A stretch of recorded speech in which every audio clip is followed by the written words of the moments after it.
Just last week, after a particularly grueling night shift, it was well nearly dawn when I decided to head back home. The work had gone longer than expected. You see, I've always been a night owl, finding solace in the quiet solitude that the night provides. A time to think without the clamor of the busy day. Plus, the pay bump for the graveyard shift didn't hurt either. The drive through the rural backroads was the fastest route to my quiet suburban neighborhood. I never usually took this route as it was a little too dark for me at night. However, I don't know why I did that night. Perhaps curiosity took over me. I turned onto the narrow lane bordered by dense woods. My headlights struggled against the overwhelming darkness. At first, it was the usual night drive, just me and the hum of the engine, with the occasional flicker of road signs in the trees. But then, the radio began to act up. Static replaced the smooth tunes of an old rock ballad, interspersed with odd, garbled noises that didn't sound like any broadcast interference I'd ever heard. I frowned, thumping the dashboard in frustration, but the strange sounds persisted. Turning the radio off, I focused on the road ahead. That's when the fog appeared, slinking out from the woods like ghostly tendrils. It curled around my car, thickening until my headlights could barely cut through the white haze. I slowed to a crawl, peering through the windshield. My heart beat faster, visibility was down to a few feet, and the road seemed to disappear into nothingness. As I inched forward, a sense of unease grew within me.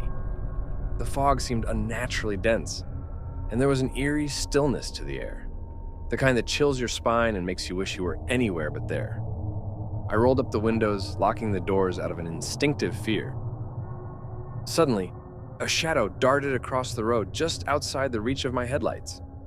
I slammed on the brakes, heart thumping in my throat. Silence followed, thick and oppressive. I waited, breath held, but nothing happened.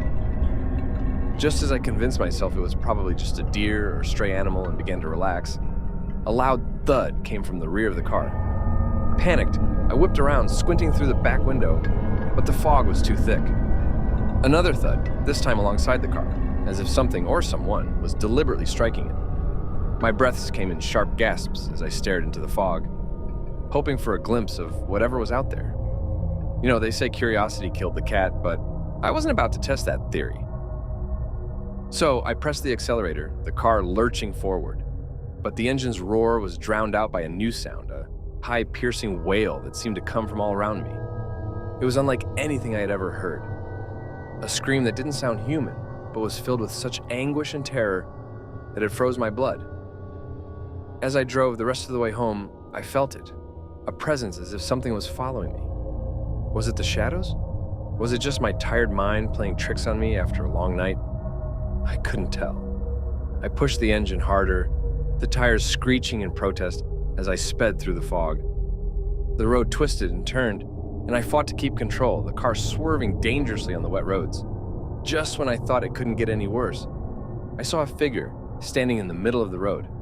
I swerved at the last second, narrowly missing it. Looking back through the mirror, I saw the figure through the fog. It was tall, unnaturally thin, with elongated limbs. It seemed human, yet not. Its face was obscured by the mist, but I could feel its eyes on me, piercing through the darkness.